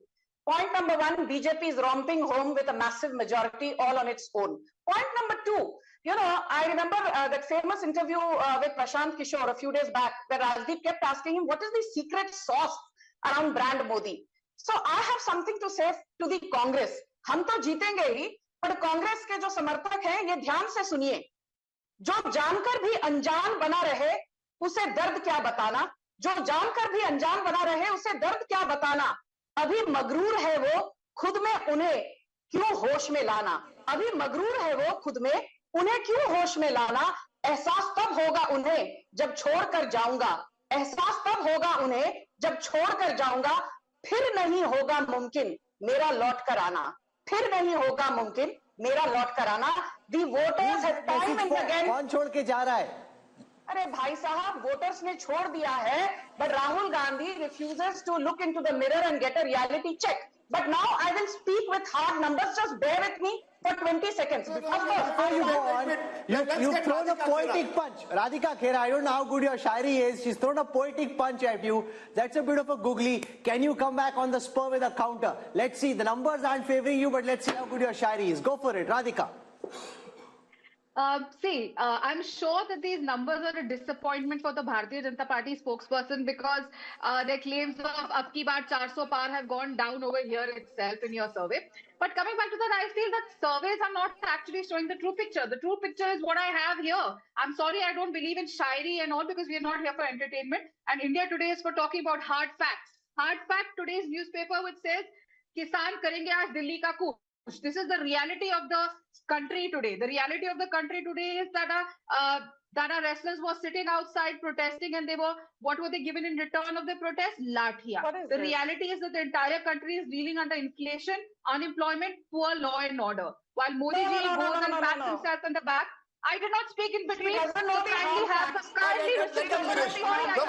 Sanju Verma, you must allow her to speak. No, please put down Sanju Verma's voice. You must allow her to speak. We are a democratic country and India Today is a democratic channel where you cannot mute my mic and you will let me speak. You cannot control the opposition over here.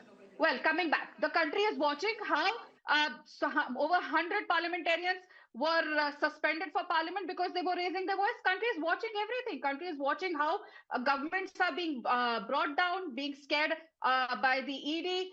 Parties are being broken down and new fractions are being built. Countries watching everything. Yes, there have been disappointments that we've had in the recent elections in Chhattisgarh, Madhya Pradesh and Rajasthan. But all surveys were predicting that Congress was winning Chhattisgarh. And Rajdeep, you even visited Chhattisgarh. The mood of Chhattisgarh was absolutely different on the ground. But something else happened. So I don't think that So I want to go back to Sanju Verma. Sanju, while the overall picture is very rosy, or should I say there are lots of lotuses in the overall national picture, and they're blooming, Maharashtra is a concern, Telangana is a concern, having an alliance in Andhra Pradesh, potentially even Punjab is a concern. And the way that the BJP has been operating, my sense is that they may be looking at these states where they're not doing well and trying to double down and figure out how to make the tactical arrangements to do well here. I will answer your question and now I hope the courtesy will be extended to me. Ruling party ke pravakta ka mic mute nahi kiya jayega. Radhika Khera, I agree with her on one thing. She said this is a serious channel. We are not here for entertainment. I completely agree. Entertainment to Rahul Gandhi de rahe hain, bharpoor entertainment as part of his Bharat Jodo Nyaya Yatra, where he says, stuff mein koyla dalo aur stuff jal jata. I thought that the stuff runs on kerosene or fuel. For the first time I learned that the stuff runs on coal. So please, don't sit here and give me your half-baked knowledge. Now I will come to the hard facts. Rahul, I will not even talk about what, Mr. Arun Puri said in August 2023. These are famous quotes of his, which I really love reading them all over again on every debate. In August 2023, after your then Mood of the Nation poll, he said, Narendra Modi has pulled off what few leaders have. He has banished the universal factor of anti-incumbency. Narendra Modi's popularity rankings defy the law of gravity. I'm quoting Mr. Arun Puri ad verbatim. And I'll tell you why jahan Narendra Modi khade ho jate hain, wahi se line shuru ho jati hai, because we had votes or number of seats at 17.6 crore in Lok Sabha 2014. People said, this was just happenstance. We got the number of seats, winning seats at 23 crore votes. 23 crore people voted for Narendra Modi in 2019, which means there was a 31% increase in our winnable seats between 2014 and 2019. Now, I am not even going to assume that BJP will see a 3% uptick in its vote share from 37 to 40%, as Rahul said. Let us assume that the vote share continues to remain at 37%. It does not rise to 40%. I'm being conservative, despite being an Andh Bhakt and a Modi Bhakt. Despite having a vote share at just 37%, just going by past track record, if you extrapolate the numbers, you will see 30 crore people voting for BJP, assuming a 31% rise in number of seats. And if you assume just a 50% so you made that point, ma'am. I want to go across the table. Ask Amitabh, what could be the X factors from here? We're in the beginning of February. We've got March still to go and then elections in April, May. What could change? Good, bad for both the opposition and the government? See, X factors for the BJP clearly is the mood of the neutral or the undecided voters from now on, because BJP clearly has the momentum. The numbers are very strong for BJP. 335 NDA means if you add the reverses in Maharashtra and Bihar, which is 25 seats itself, 360. Plus you have a new ally from Andhra Pradesh, possibly 17 seats, 377. So mission 400 or 370 is not impossible. That's number one. This is largely predicated on the image of Prime Minister Modi. So if there is a black swan event which dents the popularity of Modi, that is the only event which could probably tilt the numbers in favor of the opposition. It's all about Modi, his popularity. He is getting the votes for the BJP, and he is the difference between the But this is an opposition important and the point, Congress. Rachingappa, that it's essentially no matter who thinks what of it, the fact is, and you can quantify this, and we'll do this tomorrow, but if the BJP is winning in the way that it is, it's because of one man. And what this country thinks of one man, what anybody on this panel thinks of that man is inconsequential. The voters who we've spoken to would like Prime Minister Modi back. They have a direct connect with him. They have faith in him. They trust him. They want him back. Well, let's call it brand Modi. That is really a phenomenon that has happened. And just looking at what Amitabh said, even in adversity, he comes out the winner. You had Pulwama, which is a black swan sort of event that happened in the thick of election. He converts that into a great opportunity. Take a look at his second term. Each of these things, COVID, he's first castigated. Our polls itself show that it goes down, comes back, with a bang, makes sure that the economy is growing, takes care of the people on one side. Then let's also look at I think there are a couple of qualities we have to look at Mr. Modi. Decisive leadership. Article 370 goes. Early in the tenure that is there. Ram Temple, built at terrific speed. The Parliament House built it. Women's Reservation Bill put there. So you are seeing, if you take a look at some of the characteristics of leadership, vision, he has it. He's not only showing a vision for these next 5 years, he's looking, many people could say, well, that's, really pushing the target too far. But he's giving a nation, an aspiring nation, a road to development. And I think that's very important. So he's able to balance the Hindutva sentiment, which is the cultural sentiment that you want, or the soul of the nation, with pragmatic governance, decisive leadership, and this quality that he demonstrates in terms of welfareism as well. So he's taken all the planks of the opposition, appropriated all of them, made it his own, and has really, that is why you're seeing the kind of results you're And he's building, Rajdeep, a seeing. new republic. Whether anybody likes it or not, very different from the Nehruvian idea of India in the last 10 years, and he'll cement it in the next 5 if these numbers are correct. He has, in front of our eyes, built a new India. Look, as I said, the Prime Minister is a consummate politician, and it isn't easy to hold on to your popularity over an extended period of time, particularly when you've gone through several black swan events over the last decade. That is a given. I like to use sort of M factors, and I'm going to give you 7, each of which I think it's not just Mr. Modi's secret sauce. I put Mr. Modi at the top. I put machine. The BJP is a machine. And the machine... No, they built a machine. You mean machine, you think like it's a machine lying on the ground. Anybody can do a machine. They built a machine. Of course they built a machine, but the machine has various aspects to it. The machine knows how to use state power. It will know when to corner the opposition. So did the Congress when they were in opposition. So did the Congress. Sure, of course. But the Congress didn't build the structure that the BJP has built. When you say that, Mr. Modi is building a new republic, I just want to give the elements, I think, that are important as to why is he still winning. There's Prime Minister Modi, consummate politician, knows how to use power. There's the machine of the BJP, the RSS, the Sangh Parivar. There's the message. The message, interestingly, look at Mr. Modi's message in the last month. Since Ram Mandir. He's not focusing on Mandir, he's focusing on Viksit Bharat, talking about infrastructure projects, talking about Amrit Kal. Cleverly knows how to change the goalposts. This is over, let's move on to the next. So the opposition doesn't know what will come next. Number 3. Number 4 is money. Let's be honest, Indian elections, the oxygen of Indian elections are increasingly money. The BJP dominates that space like no other party has done. The Congress may be in its pomp, but that time, the opposition was much weaker. No, but that time the Congress leaders, many of them pocketed the money themselves. There's different structure they are getting for the machine. A lot of the Congress leaders, and you know this well, pocketed it's not as if in Maharashtra we don't have khoke ki rajniti. Let's not say that we institutional don't have corruption in the manner in which there was under the UPA. That's not the case. The jury is out on that, but I'm willing to concede that the Prime Minister has made it, ensured that the party comes first at the very top. Not in the case of the Congress, individuals came ahead of the party. Then you have Mandir. I think as the survey is also going to show, Ram Mandir has taken the Prime Minister's own popularity to another level. That's where it comes that, you're crafting a new ideological republic in a way, moving away from the Nehruvian idea to a new idea of a new republic. Who knows, uniform civil code comes next. Then, and I think this is crucial, you have the Mahagathbandhan. You see, you're as good as your opposition is. If you're playing a terrible opposition, which is so badly divided, which has really made no effort to actually build on the weaknesses of the government. It's not as if the government doesn't have weaknesses.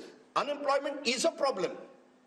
Our survey also shows that. What have you done to build it? You have had 4 meetings of the India Alliance, all in 5-star hotels, or 3 of them in 5-star hotels, 1 in Patna where Nitish Kumar, your convener, has gone. You made no effort to capitalize when COVID management was going wrong, to build a kind of consensus. We need change.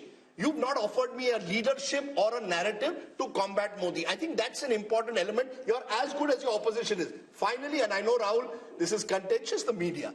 Let's be honest, no one has dominated the media space quite like Mr. Modi is. So we've never really questioned, for example, the misuse of the ED in the way that it should be. The poll also shows a number of Indians believe the ED is being misused. So I think Mr. Modi is Teflon-like. All of this comes together to make him almost impregnable, pregnable. And I think, credit to him.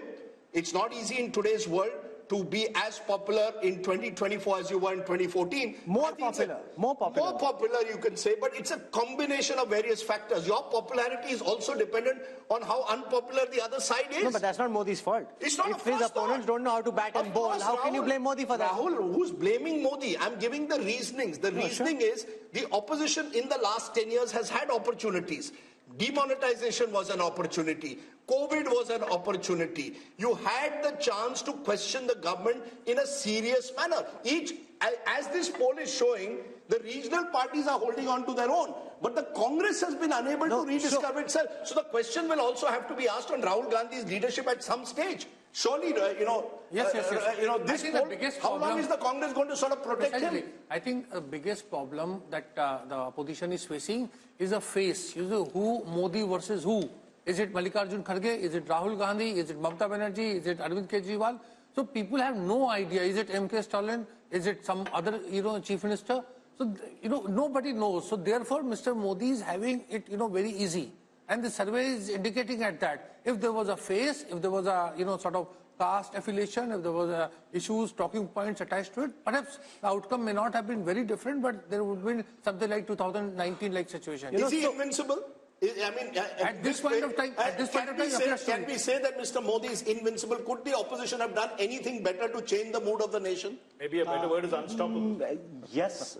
What could it have done? There is always a possibility, but I think of politics structurally.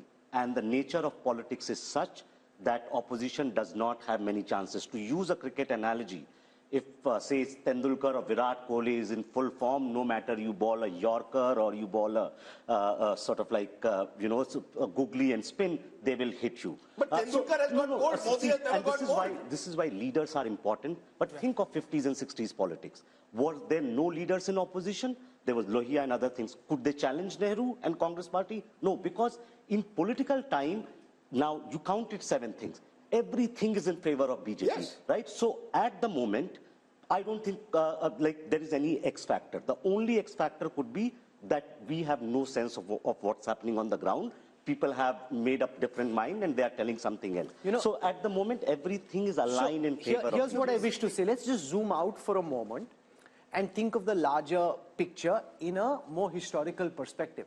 I was at the Pran Pratishtha of the Ram Mandir at Ayodhya, where while Prime Minister Modi was being introduced, he was linked to Chhatrapati Shivaji Maharaj, is the ideal Hindu king, who at that time, really demonstrated all the virtues that good Indian kings should have. So he's kind of being projected in a historical arc in that same kind of weight category. Rahul Verma, is there any contemporary political figure who comes to your mind who 10 years on, not just in India because there's no comparison here, but even internationally, 10 years after being in power, manages to increase his party's vote share by 3%. Go back in time. No, who comes to your mind? No, once again, can I make someone who can? Yeah, who? We often tend to, since Nehru is still in the news, remember Nehru in the early 60s was a weakened prime minister, the war with China, despite that won. Please understand. No, but his vote share kept coming down. But his vote share in the years that he was in power, the Congress kept losing ground, the BJP is gaining ground. And there was no opposition. But where is the opposition today? That's what I'm saying. Where is the opposition today? There was no opposition. Where is the opposition? I would only like, since you asked, I think only Nehru can be compared. Rahul Verma, okay, so you've got Nehru, Modi punching in the...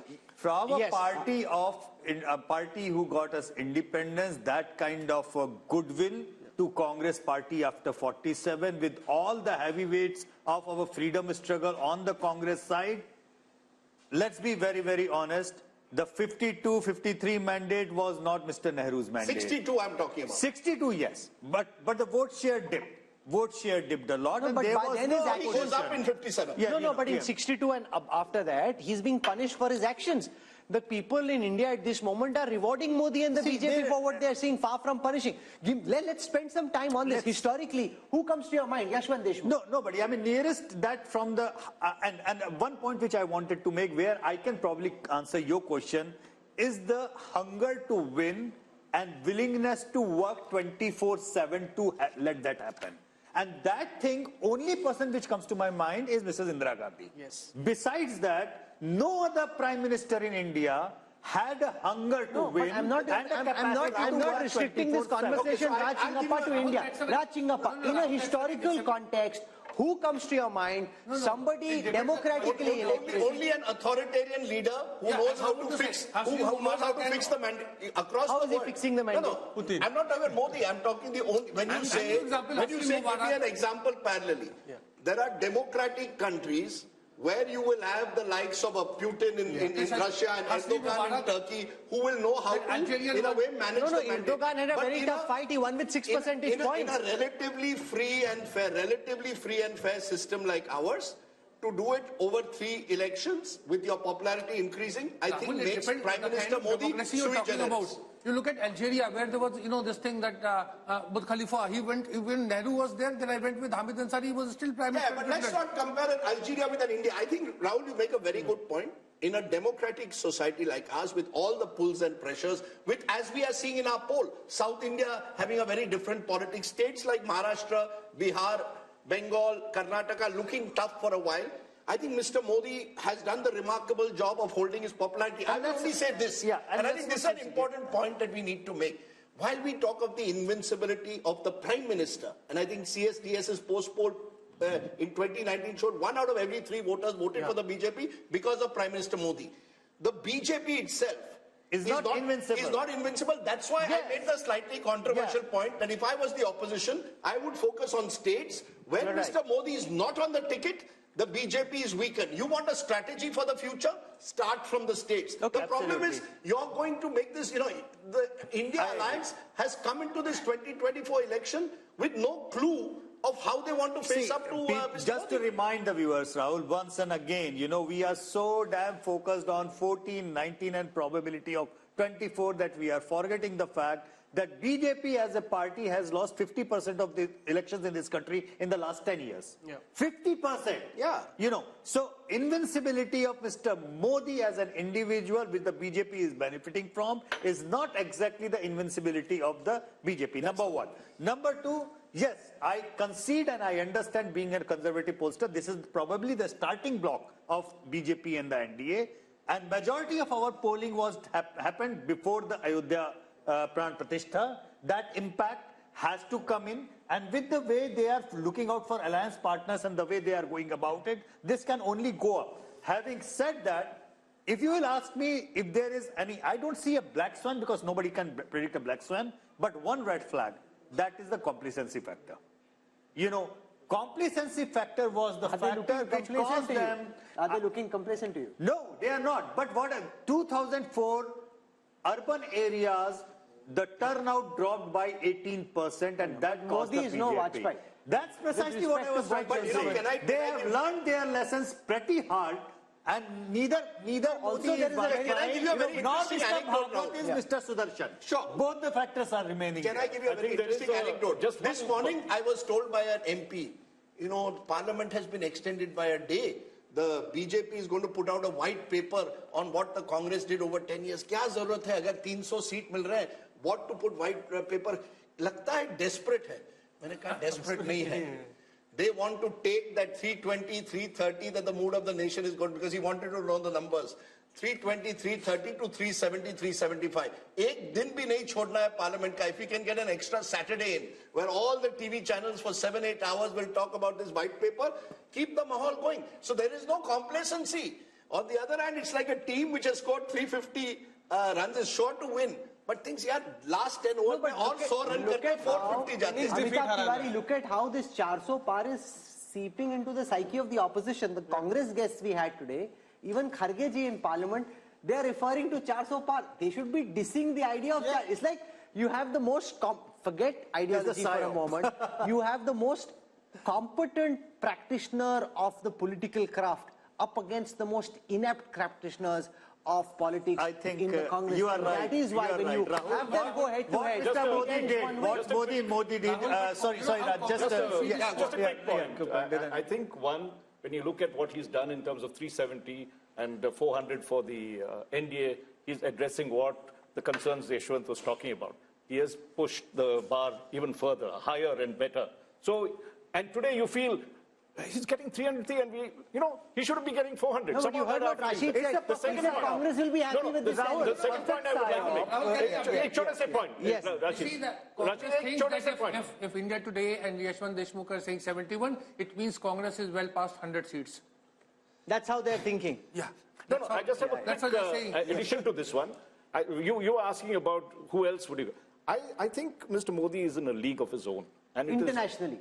Internationally, yes. And see, we are the world's largest democracy. I think we have produced great leaders. Precisely. You may not agree with Nehru or what he did. Come at the hour, it was Nehru. Come at the hour, this time, it was Modi. And I think we must, in many sense, commend that rather than bring comparisons Indira Gandhi. Okay, so Nehru is one comparison. I'm saying go internationally, Raj, with all the expertise and experience. You see, there, you could get other kinds of leaders who had just held on to power. In the recent power, probably you can't have any comparison with American presidents because they have to give up their terms in two terms. You might end up with a Putin, Erdogan, and all those. These are not the kind of leaders you'd like to match this. You know, or even Xi Jinping, the other side, right? He's also there, but of course a completely different system. So if you really look in terms of democratic nations, as I said, he's in a league of his own. I don't think we need to bring comparisons. Here's a person, as Rajdeep had described, we had talked of leadership. We have to appreciate that. May like him, may not like him. There is something about him that is, you know, converted a nation of 1.6. I think, again, I completely agree with Raj, and just to add to him,